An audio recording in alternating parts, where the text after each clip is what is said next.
No, it seems to be working fine. We'll just keep with this. Yeah. Yeah, I'm ready. Easy, man. Sweet. Well, yeah. Luke Parker, welcome to the potty. Thanks for coming on. Thanks for having me. No worries. Big year for you in 2022 by the looks of it. Seems like everything was going on. Yeah, it was quite unexpected, I'd say. Like, we just started off the year with Highline, and then there was always a little bit of discussion about doing more events, but I was running my own carpentry business. And then, yeah, it was just kind of take things as they come. And, yeah, after Highline, a couple more opportunities popped up and headed overseas and took off from there. So, yeah, a bit unexpected, but, yeah, it turned out to be quite a full-on year. So you end up going to a few of the Crankworks stops or the Crankworks qualifier stops, was it? Yeah, so it started off, we went to Europe to do silver events because you can pre-qualify for a silver event, and it's quite beneficial having Highline so early in the year because it gives you those points. So, yeah, we went to Switzerland and Slovakia were the two silver events. And then the events in Canada were gold events, which they're quite hard to get invited to, but yeah, they have the wild cards up for Crankworks and stuff. So yeah, that was the goal, was to get to them, and we did, and I injured myself straight away, but still fun. It's all part of it, right? I mean, if you're throwing yourself off ramps and doing that stuff, it's going to happen. Yeah, I like to think I'm a pretty consistent rider, but I also know that I do crash a lot. So I had a good run. Like, I broke my wrist at the end of Europe and then only had 4 weeks back home before we went to Canada, and then I broke my back the 3rd day in Canada. But I feel like, yeah, everything that happened, like all good things came out of it. So can't complain really. Talk us, so how's it kind of work then? So to get on, say, like a Crankworks, like a big Crankworks stop, say like Innisbrook or Whistler being the biggest one, you have to get points. So Highline had points for it, yeah, which is pretty sick. It's such a hard thing. Well, it's not a hard thing to understand. It's just so broad that it's like quite confusing because there's diamond events, which are your Crankworks and like district ride and stuff, which is obviously like very elite guys. They only take, I think, the top 14 get into that, and that's it. So, and then you have the gold events, which is invite only. So I'd say, I think maybe top 30 riders get invited, minus the riders that don't want to attend that event. So you usually take the Crankworks dudes out of that. So then say you're taking the top 45 riders sort of thing once you take out those top 14. And then silver events, which is what Highline is, which they're meant to be invite only, but I don't think they are. Like, I think you can kind of apply to get into the event, and then just your standard bronze event. So there is a set amount of points for each event, and I'm trying to think of the best way to explain it, because it's like each event obviously has more points. So if you got 15th in a gold event, you're probably still getting more points than winning a bronze event. Yeah, okay, yeah. So that's where it's more beneficial to focus on getting to one gold event for the year and doing well in that than what you are going to, I don't know, like 10 bronze events sort of thing. And I think they only take your best 3 results as well. So I've got my win from Highline, and then I've got a 6th in a silver event in Switzerland, and then I've got like a 16th or something in Slovakia where I had a crash. So, which that still outranks any bronze event that I've done. So, yeah, right. You got to be quite strategic about it, I think, at the start of the year when you're planning it. And yeah, it's like like I'm still learning so much about it all the time, like how much points you need, what events you should be doing. And it's awesome now that like at the gold events, we had like Nikolai Rogatkin, David Godziak, David Lieb. So you get the chance to talk to them and say, like, what events did you guys do sort of thing.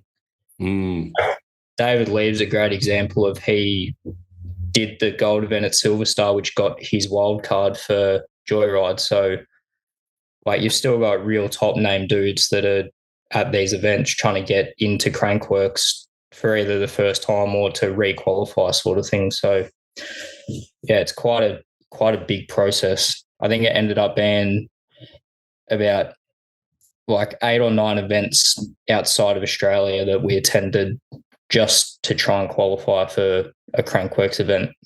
That's insane. Yeah. That's so much like money and effort to get close to entering. Yeah, I self-funded this year as well because it's a hard one to, well, at the start of the year, definitely, even after Highline, I was still like a very no-name rider in mountain biking. Like I was just like, you're like, oh, you're the ex-BMX guy. And it's like, yeah, can't say no to that. But it was, I had, the only sponsor I had at the time was Fox. And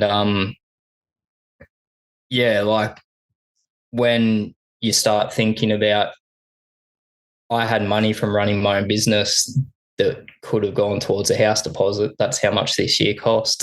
Yeah, right. And instead that accounts, like that money's gone now. Like, and it's just, the Europe was pretty well planned out. Like it was myself, my girlfriend and Galen Slaney travelled together.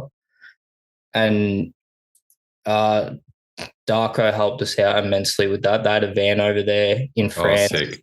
And Matthew's parents live in France. So like they picked us up from the airport, we got the van and we were able to road trip through most of Europe. So that was unreal. But Canada, we got, I think I got the invite. I had a broken wrist and it was like 3 weeks till the event. Yeah. And it's like, oh, so to book flights to Canada now, you just got to fork out like do a return trip, you're forking out like $4 or $5 grand. Jesus. You're booking them like 2 weeks before you got to go.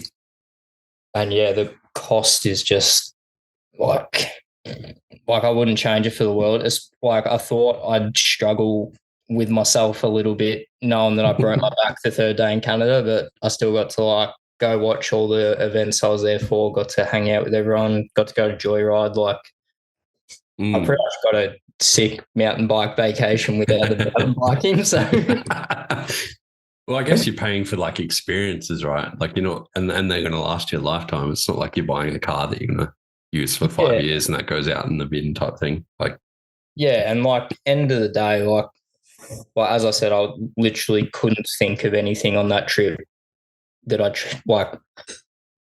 Yeah, there's nothing I'd change about it. Like even Slovakia, I was pretty lucky. I broke my wrist, I think, the day before we were coming home. So that's like I'd been there for over 4 weeks, and it's like, oh, they're going home no matter what. And then, like breaking my back was nowhere near as bad as how it sounds. Like I was able to walk around the next day.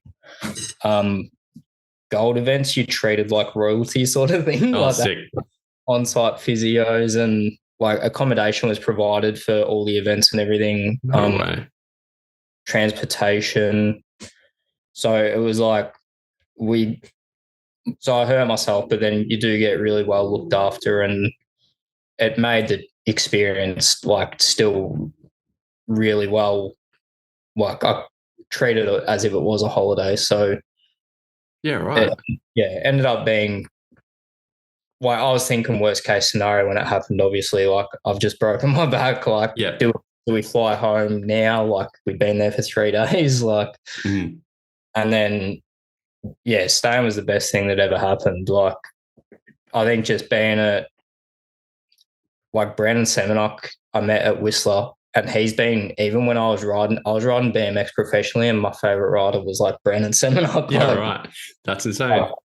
Yeah, it was just like, even just for a moment like that, like I was lining up behind a bunch of like, there was literally a massive line of like 10-year-old kids, and it was at the Etnies tent, and the Etnies guy like knew who I was, and he's just like, "What are you doing here?" I'm like, "I'm getting a poster." And it was just, yeah, I could imagine it would have looked quite funny at the time. But yeah, just that experience even itself, just, yeah, wouldn't change it for the world. So that's so good. I can just imagine this sea of 10-year-olds and this 6-foot dude just standing above them. well, I'm quite short, so it's like, I guess I'd probably blend in a little bit.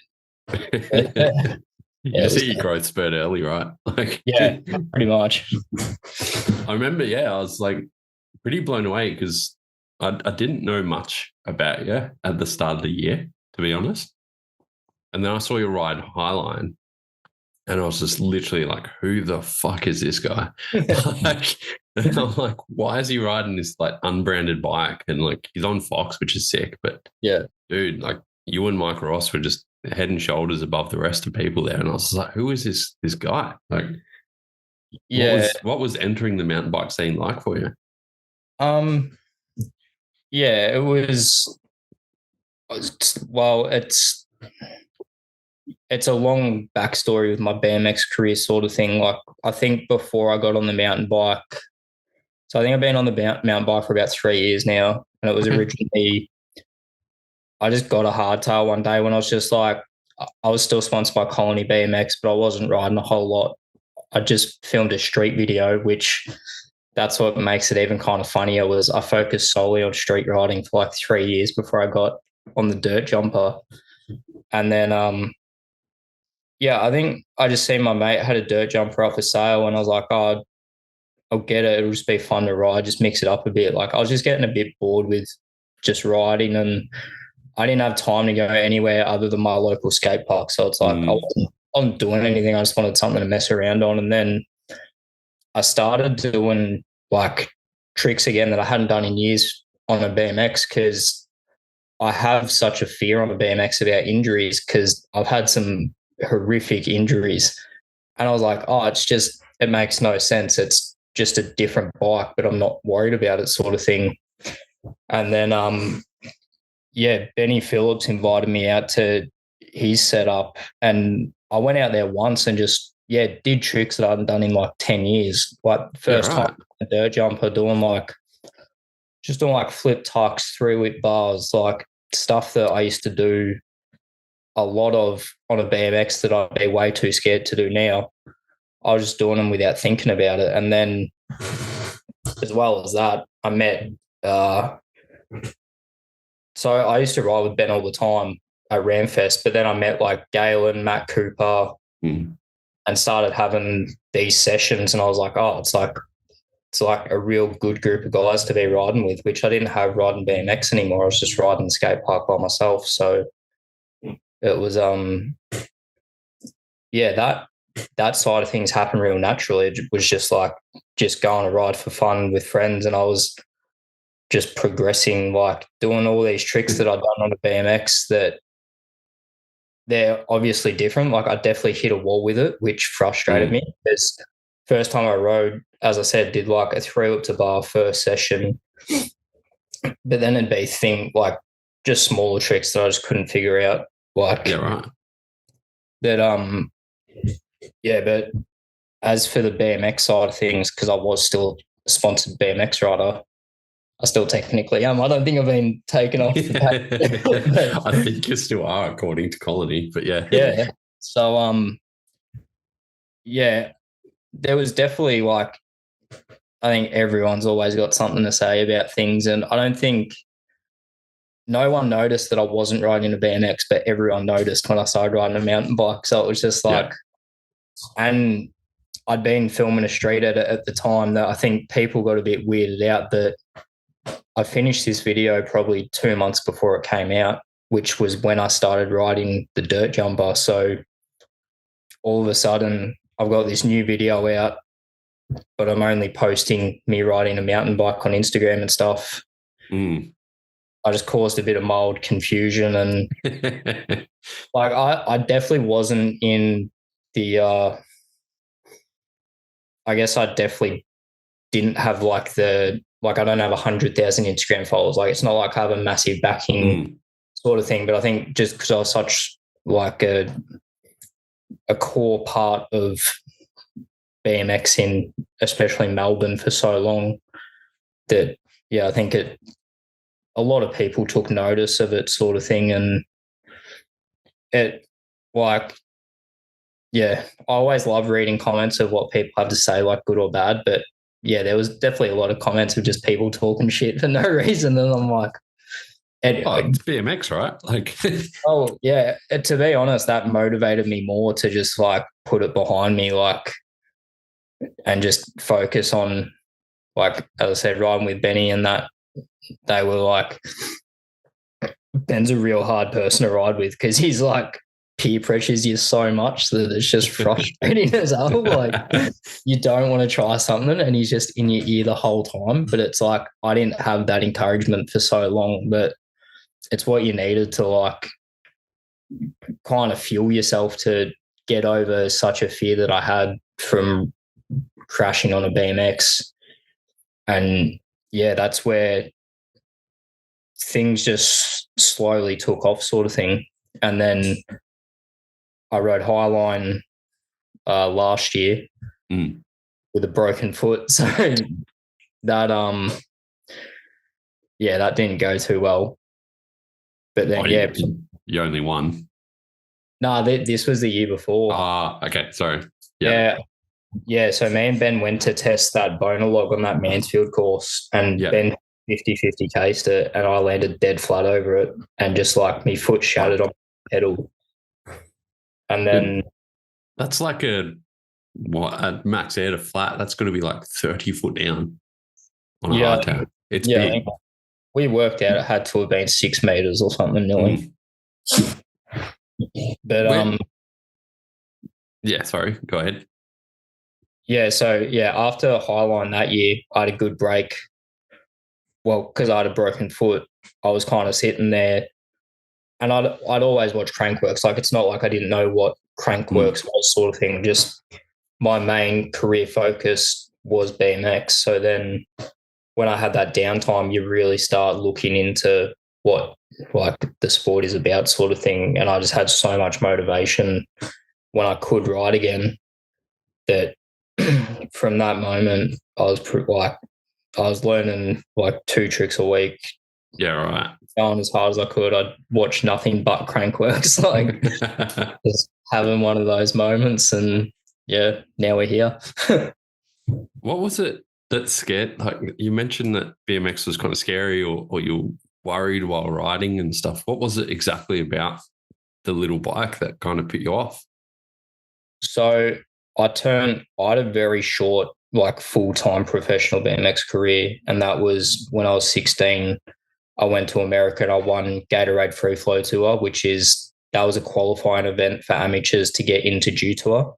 So I guess the equivalent of that now is like getting the wild card for Crankworks, sort of thing.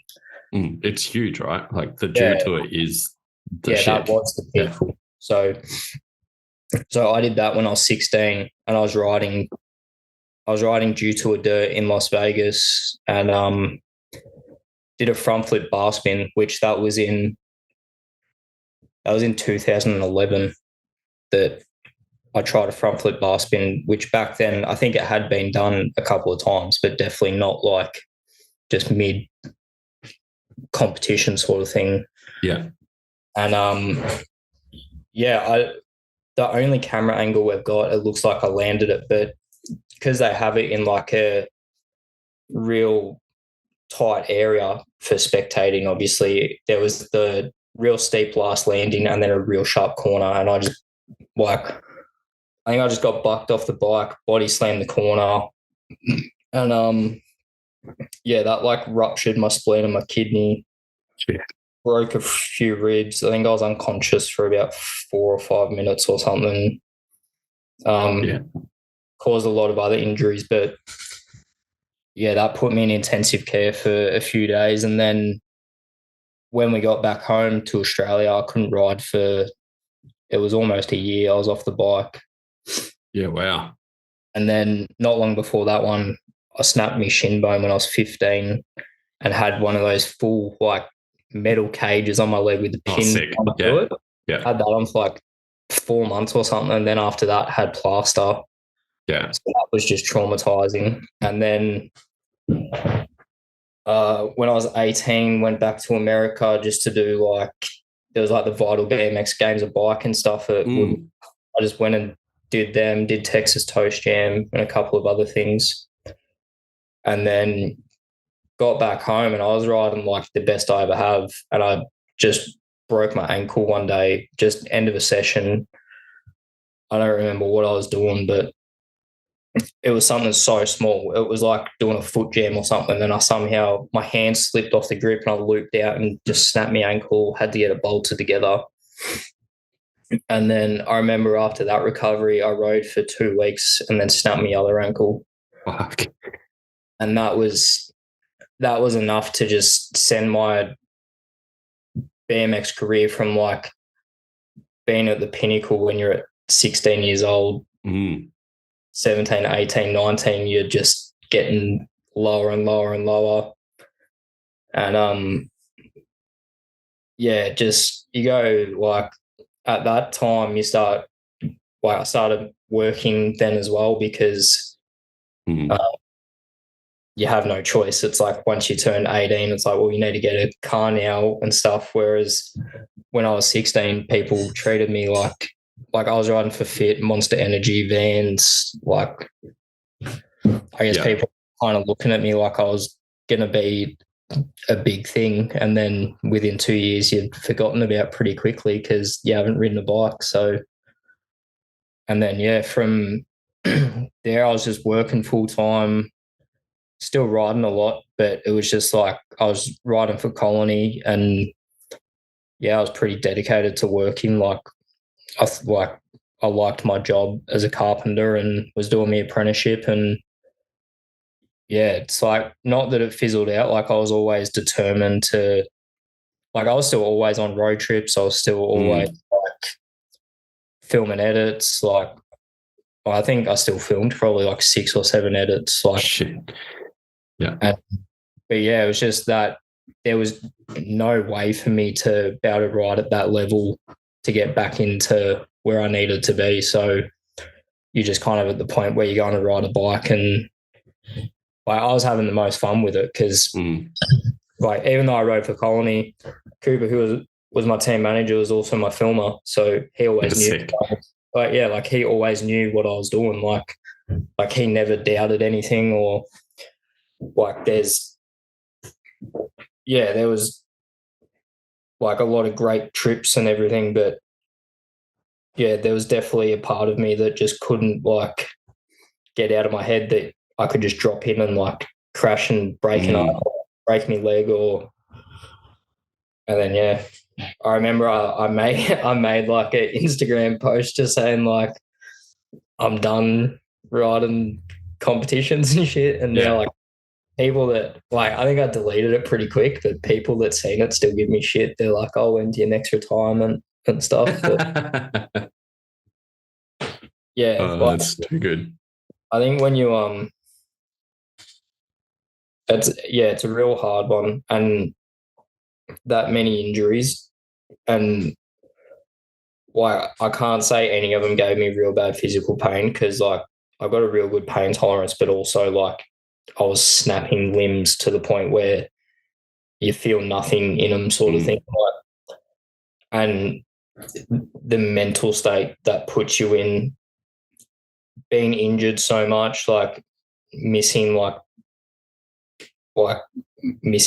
even just missing high school, sort of like the years that I should have been enjoying the most, I was injured the whole time.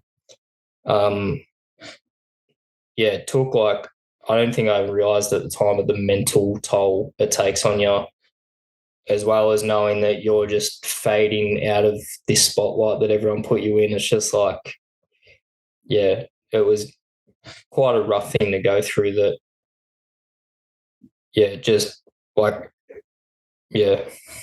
Yeah, I was going to ask, like, man, at 16, I could barely get to work on time, let alone having the pressure of like monster vans and fit, and you're going to perform at that level that you've kind of set for yourself, I guess. Like, was Yeah, well, that hard to deal with at the time as well? Or? I think like the first time I went to America, it's so funny to think about now that mum and dad sent me there when I was 16 by myself for like 3 months. Why Like, not? yeah, like that's crazy. And I was riding for fit at the time. I was meant to land and then go on a road trip, and that road trip got cancelled. So I didn't know where to go for the first like 10 days. Like, Sick. and mum's like freaking out, like, and I'm just saying to her, like, I'm in America all of a sudden, don't know anyone. I was staying with one of the dudes that worked for Fit, Lloyd, who was just like working in the warehouse. But yeah, I ended up just randomly staying with him because I had nowhere else to go. And then we were riding, I think it was the compound or whatever one night, which has like, that had like Matt Cordova, Joey Cordova, Larry Edgar, Chris Fox. Yep. Where I met like Caroline Buchanan for the first time. Like she was over No there. way. There's the raceway right next to it. But then I met this kid that was riding for Fit, Justin Spreet, and his dad was there, who's like the most like loud, just stoked dude you've ever met. But like I'm this 16-year-old kid with this like 40-year-old coming up to me, just like talking to me so like loud and boisterous in my face. I'm like, who the fuck is this guy? Like I had no idea who he was at all. And then yeah, he's like, oh, you can come like stay at my place. And I was like, what the fuck, bro? Like that's weird as. And then I found out that he was Justin's dad, the kid that rode for Fit.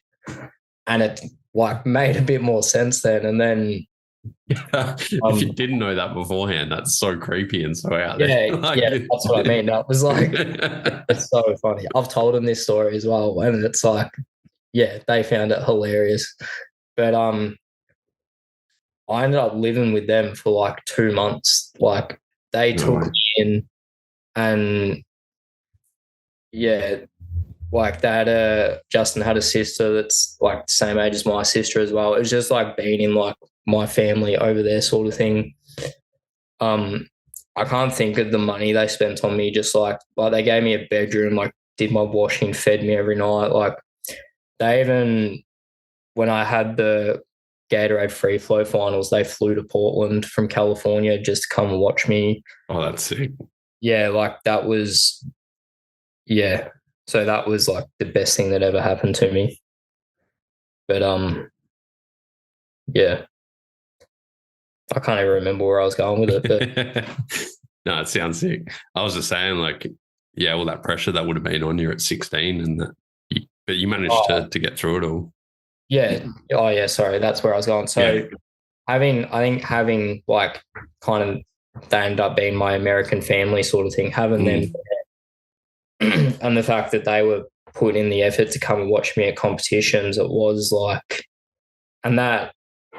Like I felt the pressure sort of thing, but it's like one of those, like at the time, the BMX scene coming out of Melbourne was insane. So it was just like, I was just trying to follow in the tracks of what, like guys that I rode with a lot that were going to like Dave Mirror's warehouse and stuff in Greenville. You know, all I had in my head at the time was like, oh, like if I win this competition or if I'm riding good, maybe like I can go ride with them. And I was at Dew Tour for Cole Baldock's breakout year, which was crazy. Yeah, that's crazy to think about. Like I was there for that as well. But yeah, like you feel the pressure, but I think if I think back now on it, it's like I was 16, like started thinking I was like a rock star. Like I was willing to send it like no matter what. Like I was just like I was like all or nothing back then, which I think I still am now, just a bit more calculated. So like after that big like spleen injury and stuff, and you kind of sat around at home watching crankworks and that type of thing as well. Like, how are you fitting in your carpentry apprenticeship and stuff as well? Is it kind of hard to go to being an apprentice after all that? Like, you're on the world stage, like in front of thousands of people now. Yeah, it was like, well, I guess it's almost similar to how things are now on a much lower athlete scale compared to what I was being compared to back then. But it's like even going to Crankworks Cairns, got fourth in speed and style, and then I was at work 2 days later, just like busting me ass, and you're like, what's going on? Like, but yeah, it is a harsh reality of just how things are. Like I was getting helped out a little bit with money back then, but like nowhere near enough to like justify to my parents not getting a job, sort of thing. Like it's like, well, like I had very supportive parents. Like I think I'm pretty sure they refinanced the house to send me to America. Like that's no way. That's insane. Yeah, like we didn't grow up with money, but it was always like, you know, if you think you can go do something, and like that's what I said to him. We found out about the free flow tour through one of like the local guys doing it, and he got in a due tour, and then I said, like, I remember having the conversation saying, like, I think I can do this. Like I think I can go to America and win.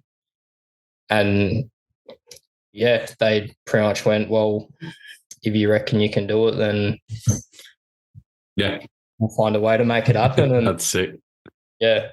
So yeah, it's but yeah, coming home and then being injured and then just going to get a job, it's like, you know, you can't do anything about it. Like that's just the way life is, sort of thing. Like and at the same time, you can always just try and get back to the point of what you were riding, which I was trying to do. But yeah, like the mental health side of things, as well as like just life progressing, like turning 18, getting your license, getting a car. And then, you know, as like 6 months goes by, you could be like moving up in your job and you're getting more money, and just, yeah, the way things progressed, it goes so fast. Like, true. Like I just turned 28, so to think now that was, yeah, over 10 years ago, nearly 12 years ago that I rode due tour. Like, yeah, it's a hard one to think about, and you can never not think like, what if I landed that front flip bar spin, because I did flip no hander, triple whip mid set to front flip bar spin. Like, yeah, that's ridiculous. At that time, if I landed that, like, there's nothing saying I couldn't have been on the podium at due tour. Like, and that's another thing that I struggled with for a very long time, is going like, what if like I landed that, like where would I be now, sort of thing. Like, because yeah, you can kind of I'd say if I did land that front flip bar spin, I probably would have had quite a good BMX career after that. Yeah. And instead I ended up coming home and now I'm a carpenter. Yeah, but like if you dwell on that what if stuff, then you don't end up being a carpenter, or you don't end up doing other stuff because you're so busy trying to change something you can't change that you just spiral down, right? Yeah, well, I think I did do I'm quite a motivated person, I'd say. So I think I did like, not that I use my job to take my mind off it, but like I do pride myself a lot on, especially these days, that I think I am quite good at my job, and I've been a carpenter for over 10 years now. So like, I think, you know, I think being a tradie is a big part of who I am, and that as well. So yeah, you also look at it from that perspective of, well, like also where would I be today without that. And like, without being without being able to run my own business like I was, sort of thing, I wouldn't have been able to afford to travel this year. So like, I guess it's just a very well-rounded circle that finds a way to work out, I guess. So I did laugh though, like 2 days after Crankwork, seeing your stories of working back at the carpentry, and then Mike Rocks is digging trenches and electrician and stuff. And it was like, guys are just always working. Yeah, I think I guess like you seen the post the other day, I'm not sure who posted it, about there not being much money in like the sport where it's needed, sort of thing. And it's just like we're not just trying to get money for nothing, sort of thing. It's just like when you're not getting any help at all, it's like, well, we need high-end jobs and we need to be working those jobs 40 hours a week. Yeah. And that's the way it is. Like there's no other way around it. Like people go, oh, you've been riding a lot. It's like, yeah, I get home from work and go ride for 5 hours because I have no choice. Like I can't go ride. I can't just finish work at 10 o'clock and go ride during the day. Like it doesn't work like that. So, but yeah, it's always a fun one to get home from Crankworks and then just straight back on the tools. Post the story, make sure everyone sees it. And unfortunately, unless slopestyle ends up in the Olympics, I don't think money's going to change from the Australian Federation anyway. So it's about looking outside, unfortunately. That's where, I've been very fortunate with what I've been given. I guess that's another thing as well, is like I've been sponsored since I was 14 years old. Like a lot of people lose the value of product in that. And I'm very fortunate now that like I'm not just getting handed money, but people are willing to have those discussions with me and they understand that like my experience of like I've been a professional before and how I can represent the brand and stuff. And I think, like it's good now that companies are like, we're not just trying to get athletes paid in Australia. It's like, we're still saying like, you need to be one of the top ranked riders in the world still to get paid. Like it's not like we don't just expect you to give, like me and Mike aren't going to go, we're the top two in Australia, you've got to pay us just because we're the top two in Australia. It's like, well, we're competing on a world scale. The guys that we're beating are getting paid. So just because the sponsor has AU on the end of it doesn't mean that there shouldn't be a budget for not even a salary. Like we're still just trying to get a bit of travel. Like that's about it really. So yeah, that's where it is. Yeah, it is hard. Like I can easily say this year cost me 25 grand. That's gone now. And that money, as I said, came from running my own business, which I'm not doing anymore. I'm just working as a subcontractor now. So it's like, if nothing happens, then how do I do it again next year? Like, and that's kind of the conversations I'm having at the moment, which have been really positive. Like everyone's doing what they can to help me out. But it is it's quite daunting. Like now I've got one contract finalised out of 5, and you're just sitting here going, like, you're hoping to get like half of what you ask for to be able to do this again next year. You also sit here thinking, well, if that don't come through, then that could be it. Like, it might not happen. So how's that?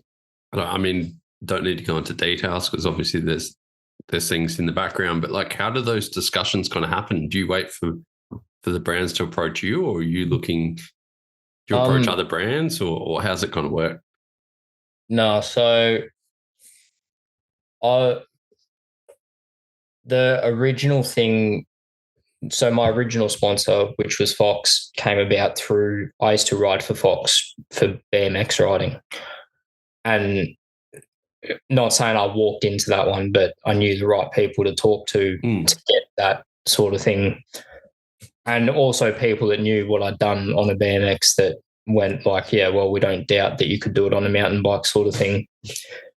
And then, yeah, that, like, things with Fox ended really well. Like, I love Benny Bickerstaff. Like, I think he's the nicest person ever who runs Fox in Australia.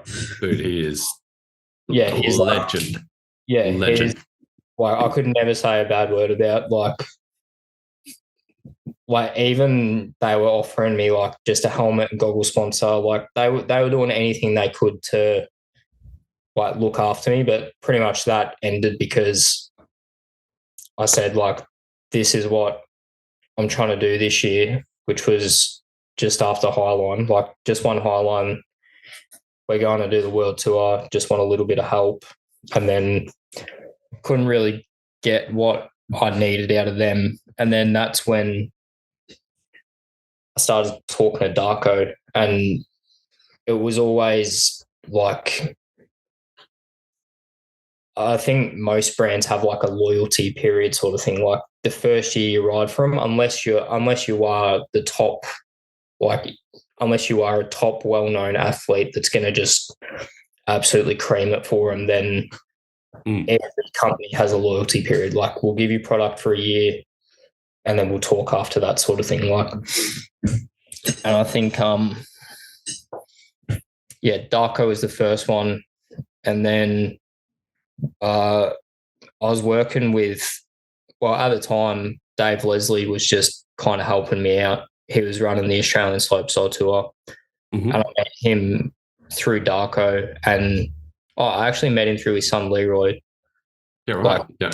Yeah, so I met them at Highline. And then, yeah, Dave's like a real good businessman. So he was just kind of like, I guess, sending quite formal emails for me that I wasn't sure how to go about. And he was pretty much just asking me, like, you know. He's like, OG BMX as well, isn't he? I think. I'm not sure if Dave is. Maybe. I'll have to ask him about that one. Yeah, because I think Matt Holmes from 2020 and stuff, they're all good mates and stuff. I could be wrong. Oh, yeah. Yeah, I think so. But, yeah, so I had Darko for clothing, and then it was pretty much, what helmet do you want to wear? And I was like, well, I was always wearing a Bell Full 9 helmet. So I was like, email went out to Bell. And then, like, this was all after Highline, which obviously helped immensely. Like, we had all the footage. We had a win. Like, we had everything that I hadn't had to package together sort of thing. And then, I think I was literally about to get on the plane to go to Europe when I spoke to Andy from Etnies, and he was he was that was like one of the best phone calls I've ever had, because he's like one of the nicest people ever as well. And he was just like, yeah, we're going to help you out. I'm like, well, I'm about to get on an airplane right now to go to Europe. He's like, yep, we'll sort something out over there. And my uncle lives in the Netherlands, and they got stuff sent to his house for me to pick up. Like, so yeah, like there has been a mixture of like kind of approaching a brand in quite a subtle way. Like, we're not saying we want 10 grand. Like, it's kind of like, look, like, this is what this is what I'm planning to do this year. And then, like, this is kind of what we're after, which was mostly just product, because we understood that we couldn't ask for much more sort of thing. And just like get your foot in the door. And then, yeah, along with that came the brands approaching me as well, which kind of, has put me in quite a good position now. And then moving forward after this year, you start to package things into like, all right, loyalty period's over. You've seen me on a world scale, even though I was injured at the major events, like the riders there, I guess they think I should be there as well. And definitely you need to start talking about we're not just Australian riders anymore. Like, we're riders that, not saying like we're going to be in Crankworks this year, but I'm planning on making it happen. And I'm sure give it a red hot go. Like, Mike feels the same way. Like, we're not spending our money to go have fun. As fun as it is, I'm not spending my money to go to Canada for a good time. Like, yeah, you're not there to break your back and sit in a hotel. Yeah, but yeah, like watching you guys throw down was so sick. Like watching Mikey Ross's like flat drop, like cash roll, and then you were throwing down hard, and then Galen as well, just like making it happen. It was so sick to see. Yeah, I think it caught a lot of people by surprise as well. Obviously, like I think every event we went to this year, we were the first Australian riders to ever do it. Like obviously Benny Phillips did Crankworks a long time ago. I think he just did best trick, but like apart from him, there's been no Australian riders at FMB Gold events or silver events in different countries, I think. So not since it's been a thing. Yeah. So I think it definitely, like, I remember being in Switzerland with Lenny and just people, like, we had everyone coming up to us like they were in shock that we were Australian. They're like, it's no way. Like, it's so far away, and we're like, we know, like, we traveled here. Like, but yeah, that, like, yeah, I think no matter what, like, I think no matter what happened this year, it was going to be a good outcome for, like, just not saying we're representing slopestyle in Australia. Like, there's still like Matt Cooper's one of my favourite riders to watch. And he still sends it on a regular basis. Like, but I think it was great for the sport in Australia to have us three over there, no matter of the result, sort of thing. Well, like back in, I reckon I want to say 06, 07-ish, there was Chris Sioinian and Alan Hepburn from South Australia. They competed in Crankworks. And then there was a guy from Western Australia, Michael Prokop, weird like Russian name. He was in like District Ride and did a couple of Crankworks and stuff. But then for like, honestly, a decade almost, plus, it's just been dead. There's been like nothing to do with freestyle mountain bike in Australia. So to see it like kind of growing so fast and so big at the moment it's amazing. Yeah, I think it's crazy. Even just like, it felt like I'd been riding for 6 months and then it seemed quiet, and then all of a sudden it seemed like there was twice as many dirt jumpers out there. Like, it happened so fast. And even seeing how big Joyride was, like slopestyle at Joyride, I think they said there was maybe 40,000 or 50,000 people on the hill or something. Ridiculous. And then you start thinking of like how much bigger Highline was this year compared to last year. And you start going like, well, yeah, who knows what could happen in the next like 2-3 years, sort of thing. Like, and we had a freestyle mountain bike slopestyle tour while we didn't have a national downhill series. Like, that's just amazing. Yeah, that is quite extraordinary when you think about it that way. Yeah, I think like, obviously, like, I don't want to speak on Mikey's behalf, but I think we're both at the age now where, like, we're both still super focused on making things happen for ourselves. But like, I know me personally, like, I'm thinking of like the next lot of dudes now. Like, I know I'm a realistic person. I've got like rent to pay and shit. Like, I'm not doing this for like a whole lot longer. So like, I think if we can make things, like, create just a little stepping stone or even just a bit of belief that you can go and do it. Because I know like Dane and Leroy are the obvious young ones, but like like I watched Ted Oakley at Coralban do an oppo truck, and I was like, I would not oppo truck that jump, and I had no idea who Ted was before he did that, and then like, yeah, there was like Little Chase. I don't know what his last name is, but like I'm talking like 11-year-old kids that are just, the fact that they're out there hitting kickers is crazy in itself. Like, I just want to put my bike on Gumtree after watching that shit. I give up. I'm done. It's just ridiculous. Yeah, like, yeah, I think, yeah, that's pretty much my end goal is like, I'm giving it a red hot crack for the next 3 years. Like, but if I don't make it as like a full-time pro rider between now and then, but you know, like I can like help those guys out and kind of give them, like I've said to Dave about Leroy, like I'll take him with me to like I'll take him to Europe. Like it's not going to bother me. Like, yeah, that's sick. They're good as kids. Like they're funny as to hang out with. Like Dane's parents, they're such great people. They had lords, yeah, all the time well for them. Stay with them when we're up at Coralban, and like to have. That's what I've loved most about mountain biking compared to BMX. I don't know if it's just because I'm a bit older, I'm looking at it a bit differently, but seeing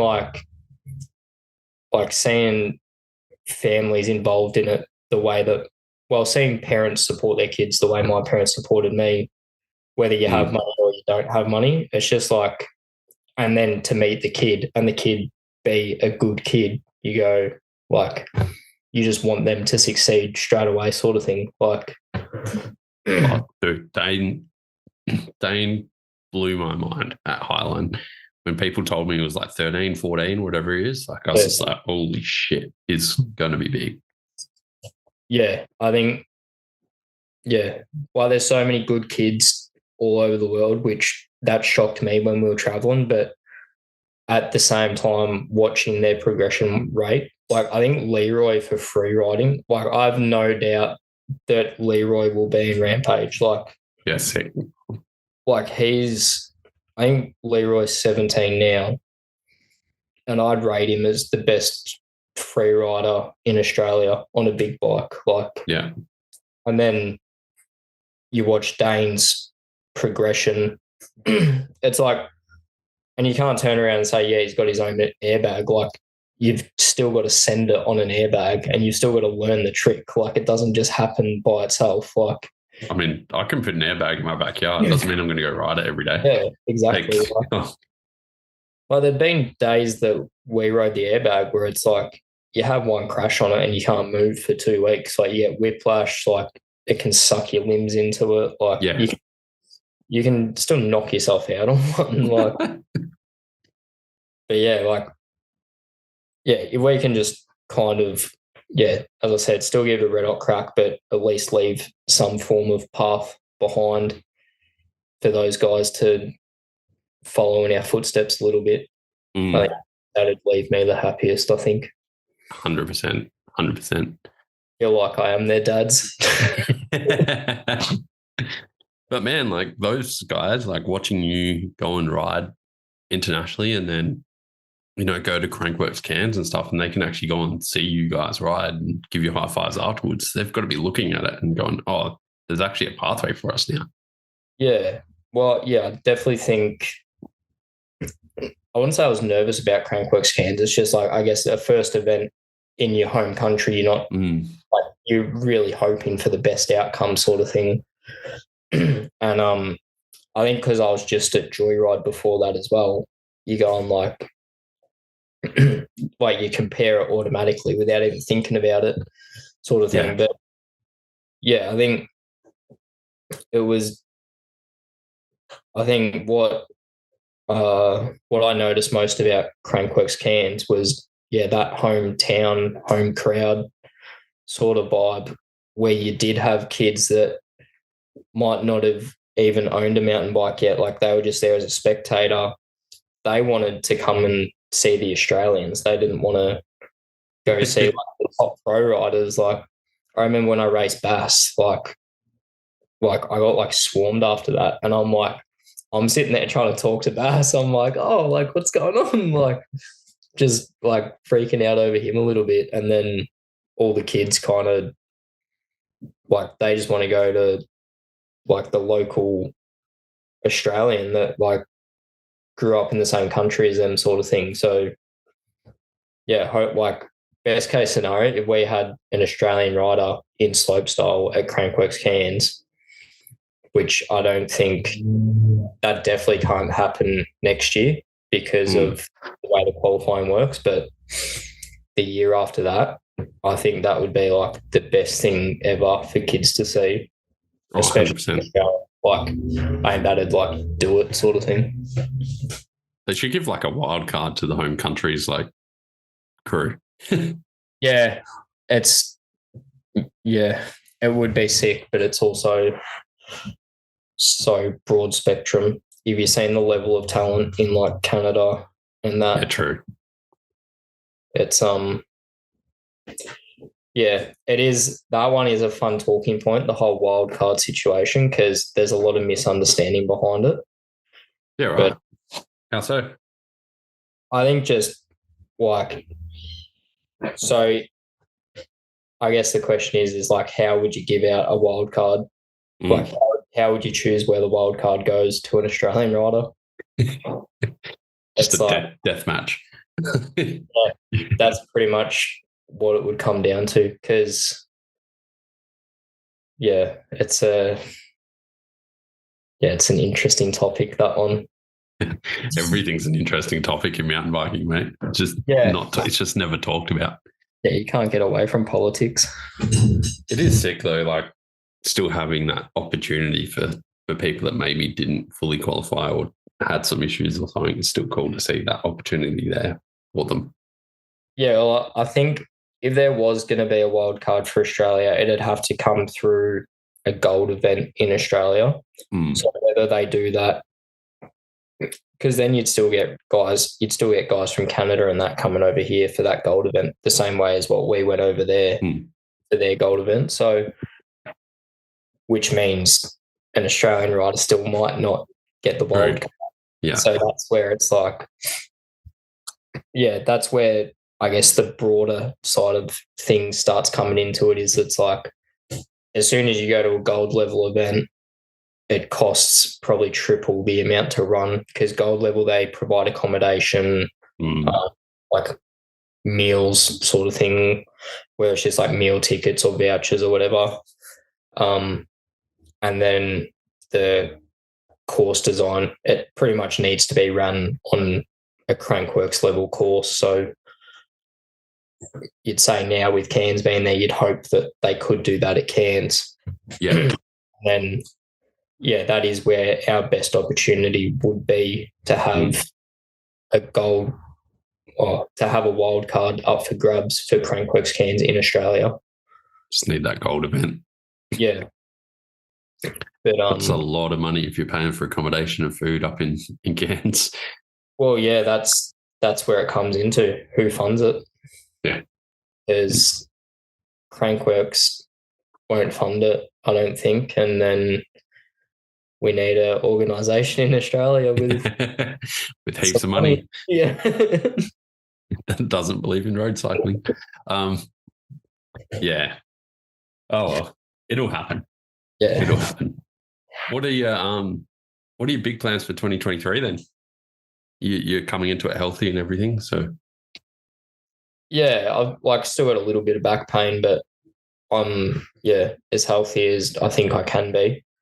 And as I said, I'm still waiting on these contracts a little bit to really finalize everything, which I'm confident with. And like the way these brands like discuss things with me is awesome. Like it leaves you pretty positive for the way things are going. But my calendar for next year will be every Crankworks event for speed and style, and the same silver events I did this year. So Highline, Switzerland, and Slovakia. Hopefully, I'll be spending a fair bit of time in Sweden I just made some good friends like over there, and then hopefully get the invites to the gold events in Canada again, and that'll hopefully be the way to get the Crankwork spot. Get a wild card over there. So it's I think I worked it out. Next year is about 14 events. So wow, that's quite a big year. That's massive. It's bigger than one a month, right? It's like, yeah. Well, when I think about this year, I think this year we did like, I think I said before, maybe 7 or 8 events or something, and it's been like hectic.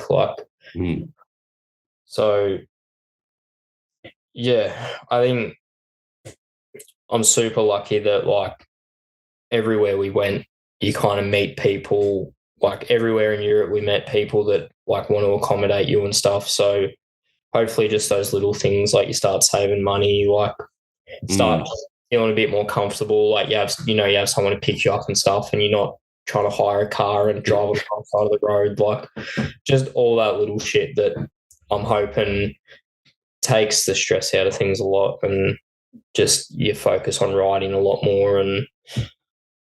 But yeah, like I think even just being at every Crankworks event next year for speed and style was I think just that in itself is going to be just big. So yeah. You mentioned Sweden there. Those guys are off the chain when it comes to slopestyle and riding, hey?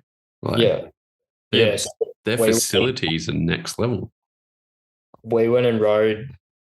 Yeah, me, Lenny, and Mike were riding. We were all in Sweden together, and we were riding Dome Skate Park where they all train.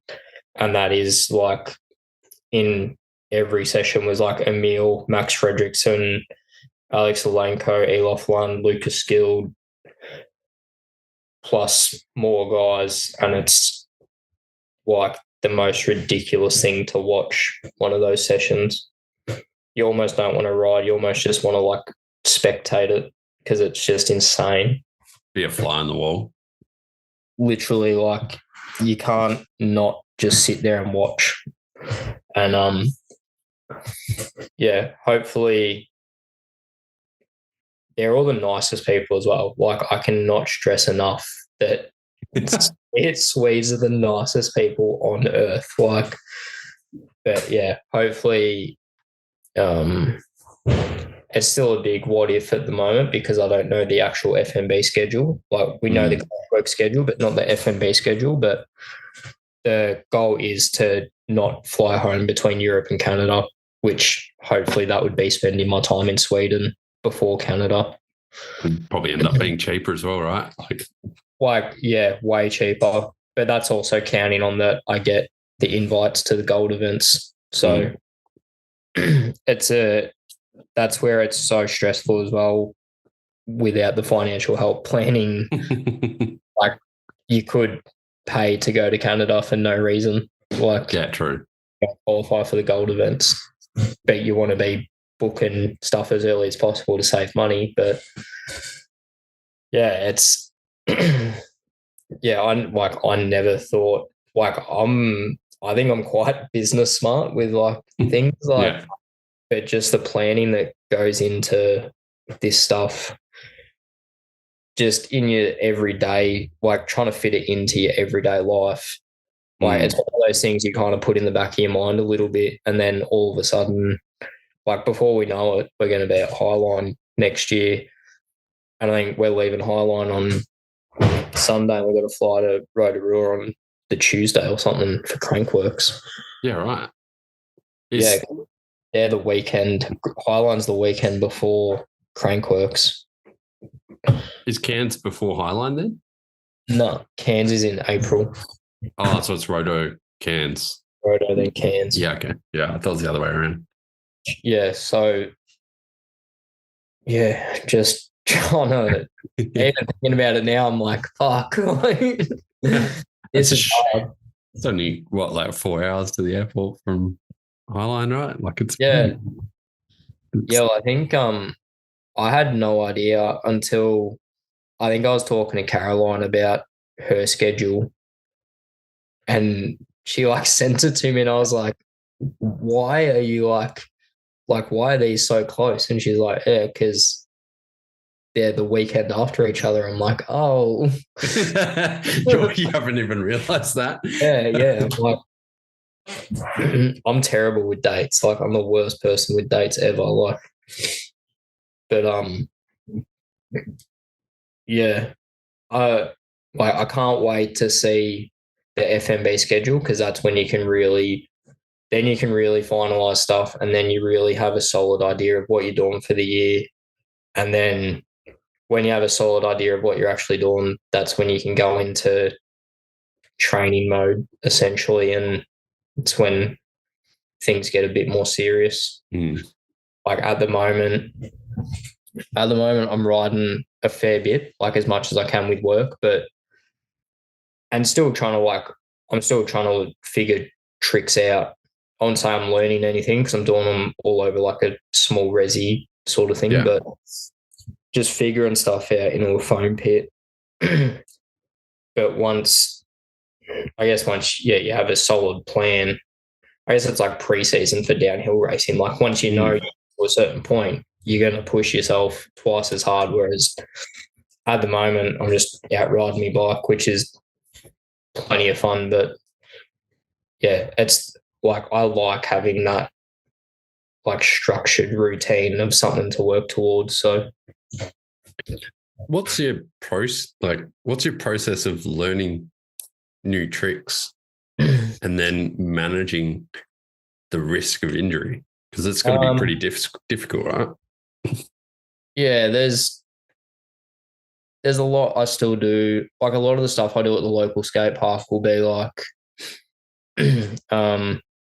like I'll do like 360 double bar spins fly out, and I'll do them a lot, because then when you get to like a box jump, it's not a scary trick because you're used to doing it so low off the ground. You have twice as much time. So it's like I love going for the little rides at my local skate park, because I never do anything progressive, but it's just like just the bike control and the timing of things helps a lot. But then learning an actual trick, it depends on what you have. Like when, like we don't have Benny set up anymore, but when we did, that was a flat bag and a landing bag. So you'd kind of just send something to the flat bag, find out what was right and what was wrong, and start working on it. And then you hope that you can keep doing it repetitively and it keeps working out. But then like tricks like cash rolls, I had cash rolls dialed, and then now I can't do them anymore. And I have no reasoning behind it. Like, could not tell you why I can't do it. Like, but yeah, it's hard for me to learn tricks now, because I just ride the indoor skate park with a small foam pit and resi.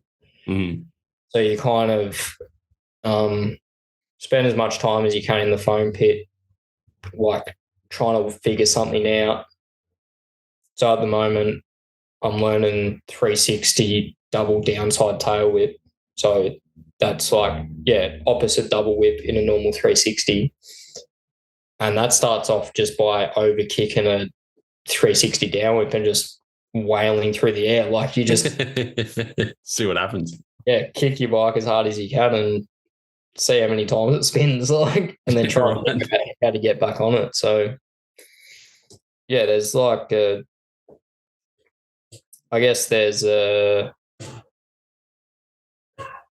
it's not often the best way to learn things. Well, if you got a foam pit, it's fine. Yeah. But it's like, the only way I learn stuff is to start by doing something really, like, it'd look terrible the first time you do it. Like, you're literally just like, people would think there's no way you're trying what you're saying that you're trying, but that's how you start doing something, and then you just work on it from there. And then there's tricks like a flip bar to whip. where you've just got to like go for it in like they're terrifying in the foam pit, like because you could just land on top of the bike, like you could get absolutely worked doing them even in the foam pit. Let go of the bike midway through and it's coming for you. That's where it really depends on like how the body's feeling and like how tired you are after work to kind of decide what tricks you want to work on for that day. Like that 3 double downlift's a real good trick to work on if I'm not feeling like, you know, if there's a chance I could get hurt, they're a good trick because I can just throw the bike as many times as possible sort of thing. Whereas to do a flip bar whip is like you've got to be willing to come in on top of the bike sort of thing. Is prepared to get hurt. Yeah, like there's no good way to learn new tricks. Like I wish there was. Is there like certain things that you prefer doing over others? Yeah, I love just like I was a very tech BMX rider, like always doing lip tricks and stuff, and I like I love just throwing as many bar spins as I can, like doing a triple truck. Like I did one of them over like a Spox thing the other day, and that was like I love doing that stuff. Like giving yourself less time, quite technical. Just anything with a lot of bar spins. I think the volume's gone. Hang on. Oh God. No, that was me. Sorry. It was the dog opened my door and then the missus started blending some shit, so I put it on mute. Yeah, it's weird because like you've got all those bar spins and you like the techie tricks and you see like Match Fredrickson and stuff that are the same and like those Swedes that love that type of thing. And then you've got other dudes like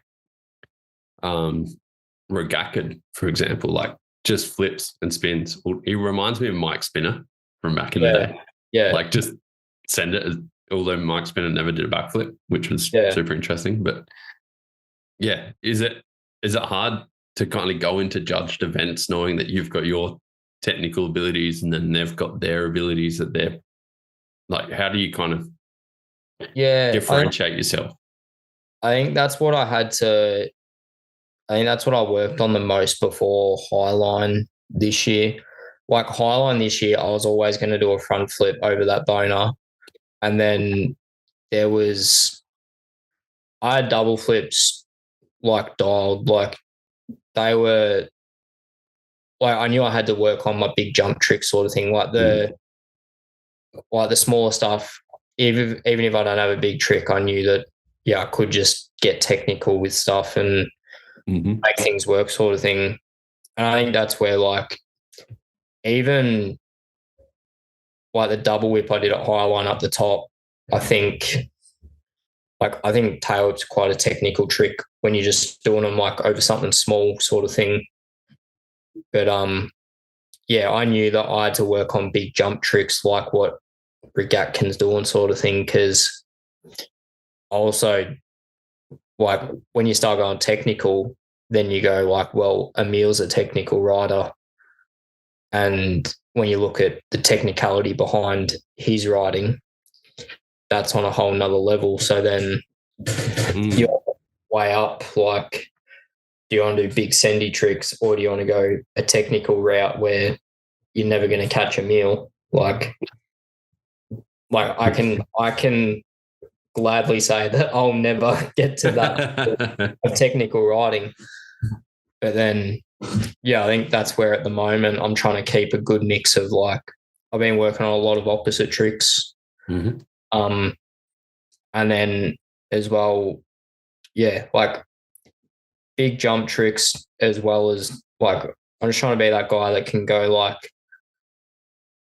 big tech trick over a small feature, but then can also hit a big jump and do a big jump trick in the same run sort of thing. And it's like it is hard to not compare yourself to what other people are doing, sort of thing, at the events. Especially when it's a meal. Yeah. Well, I think it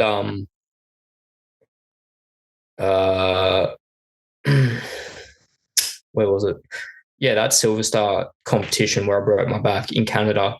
I think in practice, I wasn't psyched out at all. I think I just started changing my run based on like what I was watching people do in practice to go a bit more sendy, like a bit less tech and do bigger stuff. Whereas after I watched qualifying, I'm like, oh, if I just did my original run, I would probably be fine. Like, I can't say what ifs, but like, and I don't want to take it away from anyone, like, because like Mike rode that with a broken hand and he didn't qualify and crashed both runs. But like, and there was a lot of good dudes that didn't qualify. But yeah, after I watched it, I was like, oh, like, that's where, like, I think I was pretty heavily influenced. Whereas that was a good learning curve to go back to, like, all right, go back to the tricks I want to be learning now, which I think is a good mix of the big tricks and the tech stuff. And I think that will work out for me at those competitions.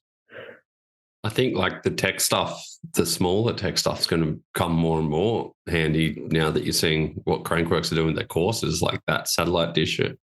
Yeah. Well, I couldn't believe like Rotorua with the spine. So sick.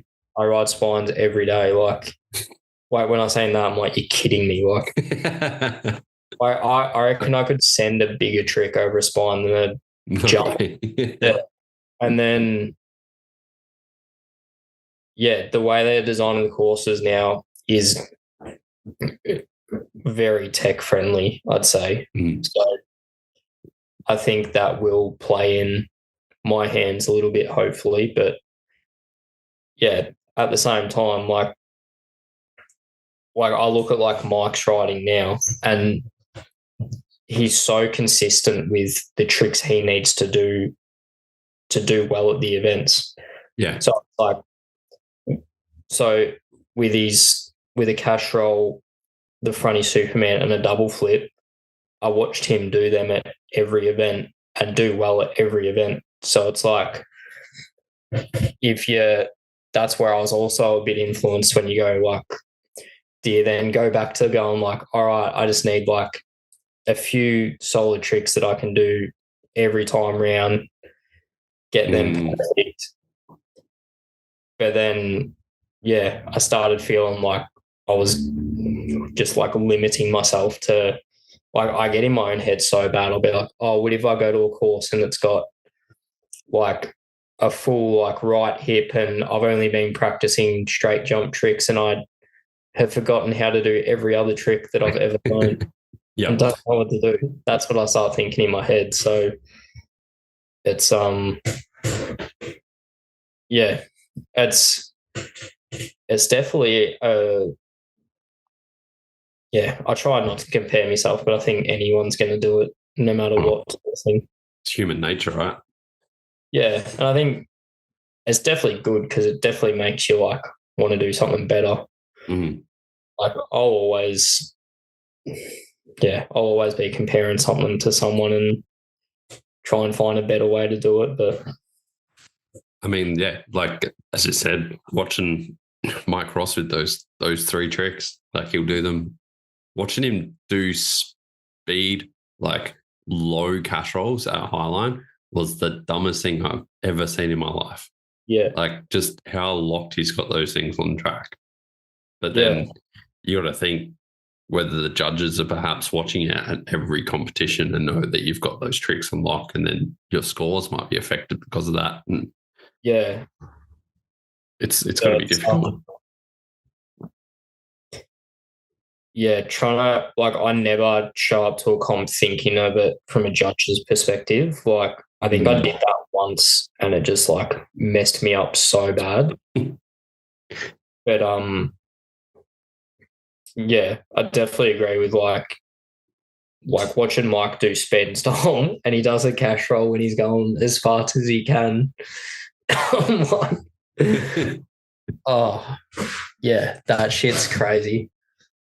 I What? always tell people as well about the cash roll he did in speed and style at high line from the inside corner on that last jump that's like 2 meters long. Yeah, and he was low on it. Yeah. Like, oh, dude, it blew my mind. Yeah. What what's it like going to speed and style for you? Because do you have like a race background at all? Or Yeah. Yeah. So I raced for 10 years and like I was on like Vic State programs. I did Mighty 11s, which is you ride for Australia and New Zealand. Um, yeah, I think I stopped racing in junior elite, and that was because I did have like, well, I had more focus and more reason to pursue freestyle BMX at the time. So yeah, I was racing junior elite when I was 16, and then stopped when I went to America to do freestyle BMX. But yeah, like slopestyle is my like end goal of where I want to be. But yeah, speed and style is like I couldn't think of anything else you'd want to be doing, sort of thing. Like the fact that it was so well, the only speed and style I'd ridden was Highline, which when you compare that to the Crankworks course, like the Crankworks one, you go on double the speed. Yeah. And it's like if you saw the first time I hit those corners, it was like absolute taking the piss. It looked like I'd never ridden a bike. But yeah, by the end of the weekend, I was so stoked on the racing side of things, not the tricks. Like by the end of it, I was like trying to land the tricks as smooth as I could, just so I could like hit the corners as fast as I could, sort of thing. That's like, sick. So that's where I wouldn't say like my sponsors have like said it's a main focus, but they like really want me at Crankworks doing speed and style because like I think it's sick, and I guess they think that I'd be good at it. So, but yeah, it's like the perfect mix for you, right? Yeah, I was just like, I knew it would be fun. Like, I never doubted that, but I also didn't think we'd be going that quick. It's even like Highline, as you said, it's a slower course. Like, it's not a big course or anything, but I watched like you and a few of the boys come through, and I'm like, these guys are fucking moving. Like, it's a proper race. Yeah, like I put myself over that first corner on the inside. Like, there's just like, it's yeah, when you haven't gone fast for a long time either, it's such a shock to the system to just like, yeah. I remember even the first time I went to do this like gap on the Cairns course, and I was so sure that I was going fast enough, and I was going like half the speed of what I needed to be. And then I watched like everyone else go through there and do the gap and be like, it just looks so unrealistic how fast they're going, and that realizing that you've got to go that quick as well. And I think I did all right by the end of it. I don't know what happened, but I must have just started hitting the corners faster, naturally getting used to it. And then, but yeah, it was like, fuck, I wish there was a camera on me, like me first lap down that. It's questionable that I can ride a bike after that. I think like the crazy thing is like you're not on a race bike either. You're on your slope bike, so you're running like my tires pumped up to like 50 with no traction. Like I changed my tires for the event. I put on knobbier tires. I still put 60 PSI on them, which was so dumb. I left my slopestyle gearing, which is like a 3211 or something, so I could barely pedal out the gate. Because I went into it so confident about the gate starts. I'm like, I'm going to out-snap everyone. Like, I would have looked like such a dickhead. I'm just like, yeah, BMX race, I'm going to snap the starts, like, be just fucking cranking it out. And then when I realised everyone else's gear was like half of mine, and they'd taken like 4 pedals by the time I was on my second, just because my ratio was so hard. I was like, this sucks. And I burnt my brake pads out riding where the shuttle dropped us off up the top of the hill. I was just sitting down the whole time on my seat, riding this single trail thing down to the start gate with me brakes on the whole time. And after about 3 laps, I'd burnt my brakes out. So I had no way of stopping down the bottom. There was 2 races where I hit the fence like so hard down the bottom. That track looked so fun though. Like it looked so sick for a proper track.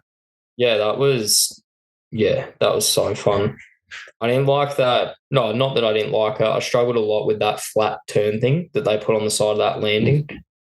Yeah. That was just like, it just seemed like a good way to take the person on the outside out if you're on the inside. And if you're on the outside one, you had no way to really cut down on it sort of thing. It was just like kind of ride it out sort of thing until you're over the main part of the corner, and then either try and pump back in hard or get a pedal in or something. But that just felt like a bit of a stopping point sort of thing. Like you hit like all these rollers into the like S-bend turns so fast and then just like creep through this corner and then like, all right, go again. Like just like a pause break halfway through. Yeah, little breather. But I don't think you could have asked for a better course, especially if it's your first Crankworks event. I think it comes down to the builders, right? They had good builders there. So I think, well, if you look at everything there, they did a pretty unreal job. Don't want to blow. I know Jai was all over it, so. Yeah, we don't want to inflate his head too much, though. No. Easy, man. We might start wrapping things up a little bit here. Yep. There's 3 questions I like to ask everyone when they come on. What advice would you give to anyone that wants to, I guess, take slopestyle or BMX or their sport seriously and go overseas and do what you're kind of doing?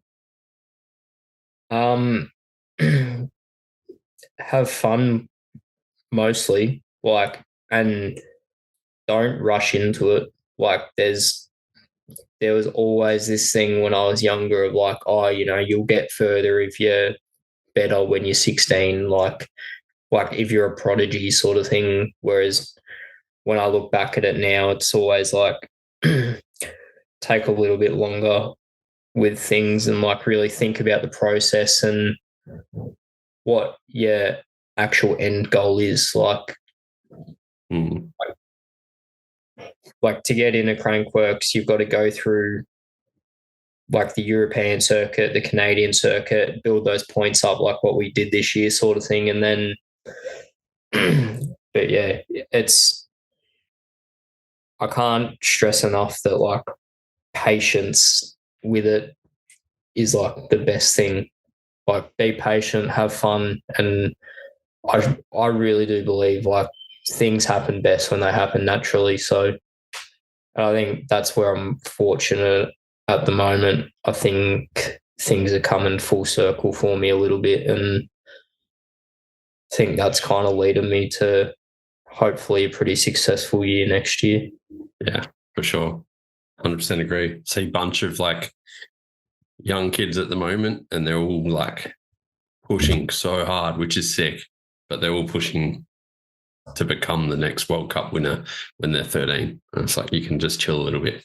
Yeah, chill a little bit. Like slopestyle is a big one for kids not learning basics, which like I learned the basics racing, but when I see kids that like if you can't do a manual or you can't ride with your finger on your brake to prevent a crash, like the little things you learn when you start riding because they're out trying backflips on day one. Like, yeah, I think I still do that now. If I'm having like a bad few days or whatever with like trying new tricks, I literally go down the skate park and just do stuff that I've been doing since, like I'll go manual for as long as I can around the skate park, like, and I'll do it non-stop until I get further and further, or just the little things, like I'll go find a little gap to try and jump smooth, or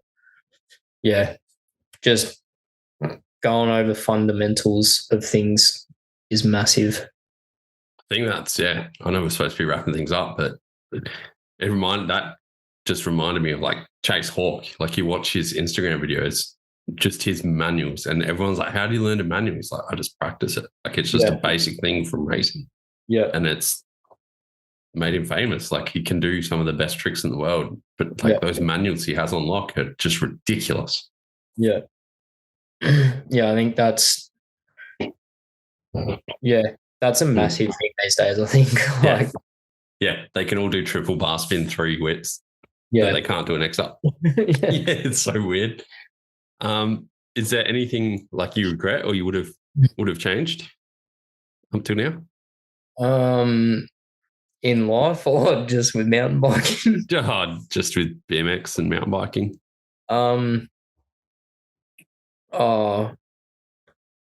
I think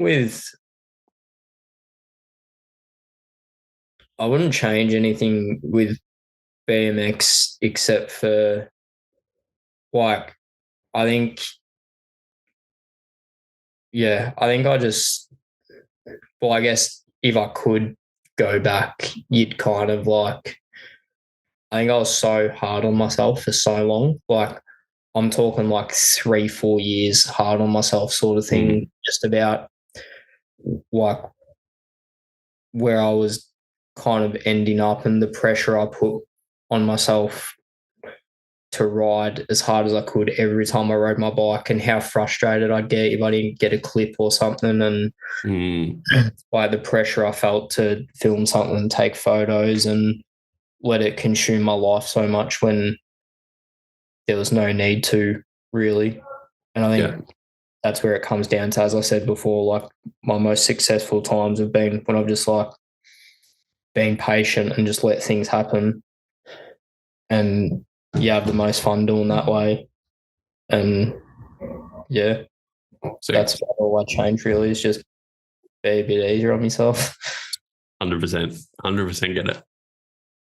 And last question, which seems to be the hardest, but if you're like feeling a bit less motivated or not that keen to get out and ride your bike or anything, do you have any like music or anything that you listen to, or what kind of inspires you to get out on the bike?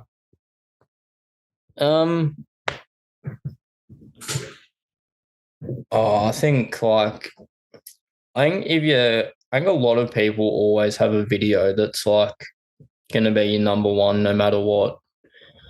Like I'm like that with Brandon Semenuk's Raw 100s. Like there's a compilation on YouTube of all of them, and I'm like, I'll just watch them and go do anything. But like tonight, I was really struggling with motivation, or today, like riding, and you just start doing things that you know are fun. Like if you don't want to ride, well, if you don't have the motivation to go and ride, like just go ride and find something like stupid to do or out of the ordinary that you wouldn't normally do, and before you know it, you'll be having the best session of your life. So true. Yeah, the best advice I can give.